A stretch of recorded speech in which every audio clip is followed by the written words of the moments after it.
falenderoj. Zoti Rezi, do ta nisim me atë që unë sa po citova pak më lart, pra pas më shumë se një viti bllokimi institucional dhe përplasje të forta me ndërkombëtarët,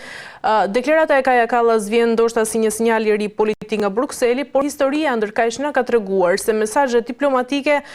shpesh janë edhe më të kujdesshme se sa realiteti politik në prapasken. Pyetja tashmë lind se a është kjo ndoshta një kthes reale në raportet mes Bashkimit Evropian dhe Kosovës apo është thjesht një formulim diplomatik për të ruajtur ndërkaq dhe stabilitetin në rajon? Atëherë pas një periudhe goxha gjatë një stagnimi të proceseve politike në Republikën e Kosovës, gjejshëm dëshmitar apo më saktë mbrëmte një momenti i ri ku u bë konstituimi i Kuvendit Republikës Kosovës dhe u përzgjodh edhe kryetarja e Kuvendit zonja Albulena Axhiu. Kjo sigurisht paraqet një moment stabiliteti politik dhe duke u referuar edhe gjuhës të cilën përdor Komisioni Evropian sa i përket kësaj përzgjedhje dhe këtij momenti politik, duhet të themi se gjithë ne jemi të lumtur që më në fund u arrit që të sigurohet shumica për konstituimin e Kuvendit dhe për përzgjedhjen e kryetares së re të Kuvendit në Republikën e Kosovës. Kjo sigurisht që do t'i hap shtigjet për konstituimin dhe për formimin edhe të qeverisë, duke parë se u arritën që të sigurohen mbi 60 deputet, diku 66 mbrëm në përzgjedhjen e zonjës Axhiu si krye parlamentare. Kështu që Kosovën tashmë e pret një periudhë e re e konstituimit të qeverisë dhe të stabilitetit politik sa u përket institucioneve të cilat do të kenë mbarvajtjen e tyre ndryshe, duke pas parasysh që po formohet qeveri e re me mandat plot dhe jo si kjo qeveri që ishte në detyrë shkaku se nuk arrin të bëheshin 61 deputet për të siguruar shumicën, rrjedhimisht u përsëritën edhe zgjedhjet dhe nga rezultati dhe epilogu i atyre zgjedhjeve duket se lëvizja vetëvendosje del më e fuqishme, e konsoliduar dhe tashmë ju takon atyre që të bëjnë përzgjedhjen e dur sa u përket ministrive dhe gjithë resorve në kuadër të qeverisë, shkaku se ndodhemi në një moment delikat politik dhe geopolitik dhe ai që më shumë t'i duhet Kosovës në këtë moment është një qeveri stabile, mirë e konsoliduar, që t'u parapri sfidave të reja të cilat vijnë. Njështu sa i përket raporteve me Bashkimin Evropian, ato gjithmonë kanë qenë të kujdesshëm në raport me shtetet të cilat janë aspirante për të hyrë në Bashkimin Evropian. Sigurisht që raportet e tyre sa përket përparimit dhe demokracisë për brenda shteteve janë të rëndësishme dhe pikë referuese për gjithë qeverit për të përmirësuar veprimtarinë e tyre dhe për të arritur që të konsolidohen gjitha institucionet sa i përket edhe pjesës sundimit ligjit, sa i përket demokracisë, lirisë medias dhe të fjalës dhe gjitha aspekteve ku ata ndonjëherë tërheqin vërejtjen. Në një moment kur kemi një qeveri në ardhje e cila duket se ka shumicë stabile, mendoj që edhe procesi integrues i Kosovës në Unionin Evropian do të ketë një kapitull 3, i cili do të jetë më intensiv ndoshta në këtë periudhë, duke pas parasysh që qeveria vetëm ka stabilitet dhe institucionet do duhet punojnë në agendën evropiane për parafrim me kriteret të cilat i kërkon Bashkimi Evropian. Ndërkaq, zoti Rezi, dialogu Beograd-Prishtinë mbetet sigurisht nyja më e ndjeshme e procesit integrues. Bashkimi Evropian kërkon takim të nivelit të lartë së shpejti, çka nënkupton edhe një urgjencë politike deri diku. Mendoni se do të hyjë Albin Kurti tashmë në këtë fazë të re me pozicion më të fortë, apo nga ana tjetër do detyrohet të bëjë lëshime për të rifituar ndoshta edhe të gjithë mbështetjen e plotë europiane? Ajo që ka qenë pikë e fortë e zotit Kurti në raport me Serbinë ka qenë konzistenca e tij e qëndrimeve dhe fakti që asnjëherë nuk ka lëshuar pe sa i përket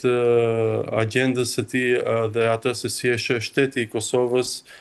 procesin e këtyre negociatave në raport me Serbinë. Dhe ky moment politik dhe ky stabilitet politik mendoj që do ta përforcojë edhe më tepër pozicionin e zotit Kurti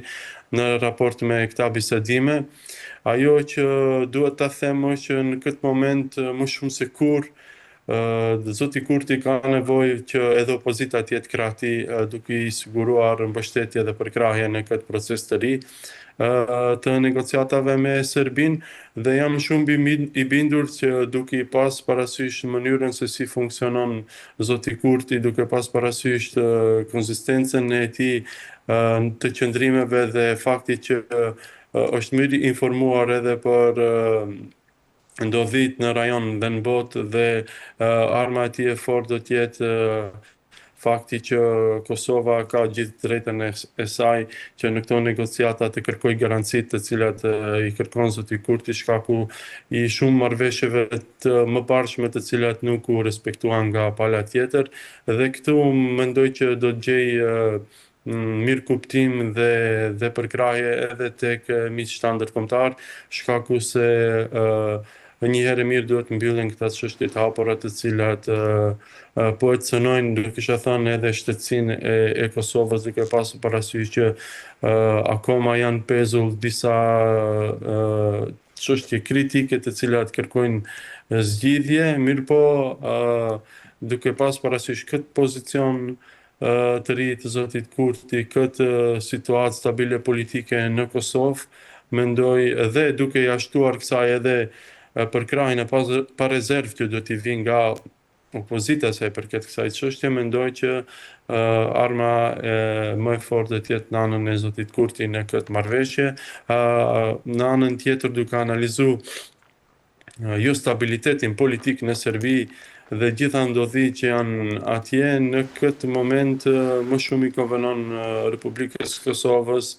në përkrahje dhe në konsulte dhe me miqtë ndërkombëtar që në një fazë të re të negociatave me Serbinë dhe një herë mirë të mbyll çështjet të cilat janë të hapura dhe të vazhdoj Kosova me një agjendë tjetër, atë të integrimit në Unionin Evropian, të hapjes së perspektivës së saj ekonomike dhe të tregut lirë të Europës dhe të synoj po ashtu edhe inkuadrimin në organizatën më të madhe të sigurisë në NATO. Prandaj sa më shpejt dhe sa më mirë që zgjidhen këto çështje të hapura me fqinj, sidomos tani tek pjesa me Serbinë, Kosovës do t'i lejoj që të frymojë më lirshëm dhe të fokusohet në agjendën e saj evropiane. Nga ana tjetër, zotë Elezi, reformat e kërkuara nga Bashkimi Evropian përfshin këto sundime ligjit, funksionimin institucional dhe nga ana tjetër dhe stabilitetin në veri të Kosovës. Këto janë procese sigurisht të ndërlikuara, por që kërkojnë edhe kohë, por edhe konsensus të brendshëm. Mendoni se qeveria tashmë ka të gjithë kapacitetin politik dhe atë institucional nga ana tjetër për të realizuar reforma të thella me shpejtësi, ashtu siç kërkon edhe Bashkimi Evropian? Po mendoj që qeveritë e mëparshme Kurti kanë qenë të fokusuara në zgjidhjen e këtyre do kisha thënë vërejtjeve të cilat vinë nga Bashkimi Evropian, duke pasur parasysh edhe mënyrën se me sa finesë dhe elegancë u zgjodh edhe çështja e veriut të Kosovës, një çështje të problematike që përfshinte edhe cënim të integritetit edhe të kufive të Republikës Kosovës, por cënonte edhe vetë shtetësinë e shtetit të ri të Ballkanit. Mënyra se si qeveria Kurti e zgjodhi këtë çështje dhe këtë situatë, sigurisht në ndihmë dhe në logjistikë dhe në bashkëpunim edhe me partnerët tanë ndërkombëtar, ishte ajo që dëshmoi pjekuri në vendimmarrje, mirëpo edhe vendosmëri në zbatimin e ligjeve të shtetit Kosovës edhe në veri, duke pas parasysh që për një kohë shumë gjatë gjitha qeveritë e mëparshme atje toleronin një lloj deep state-i ose një lloj shteti i cili nuk ishte funksional atje, funksiononin grupe kriminale serbe të cilat suportoheshin sigurisht nga qeveria e Beogradit.